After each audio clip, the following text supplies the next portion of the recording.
The root Martha dug during the scarlet fever outbreak of 1787 was an indigenous plant, however.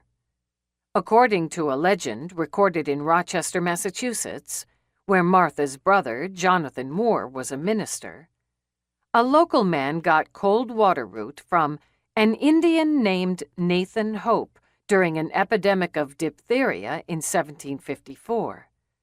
Eventually, it developed into a wild herb common to all the region. Martha may have heard about the root and its uses from Jonathan. Just as likely, the plant had always been common to all the region in Oxford as in Rochester, though Indians may well have taught the first settlers how to use it.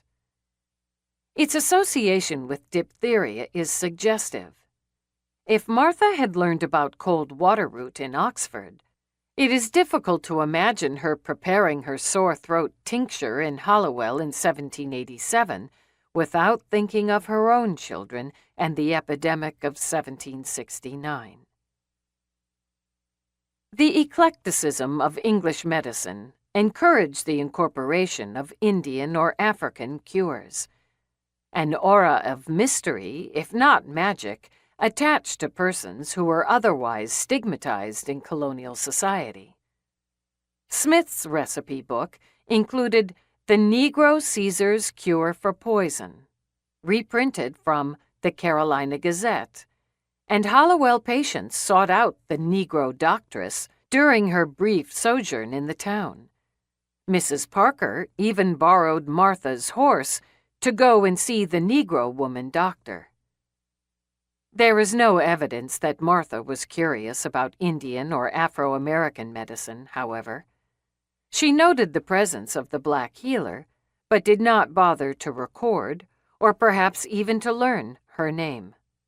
Such attitudes help to explain why her remedies are closer to Culpeper's 17th-century herbal than to James Thatcher's The American New Dispensatory, an early 19th-century pharmacopoeia that attempted to evaluate and incorporate Indian physic.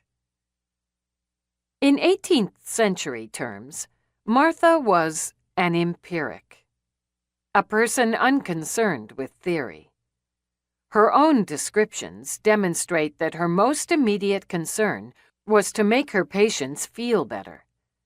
"I gargled her throat, which gave her great ease," she wrote after preparing the cold water tincture for Polly Kennedy.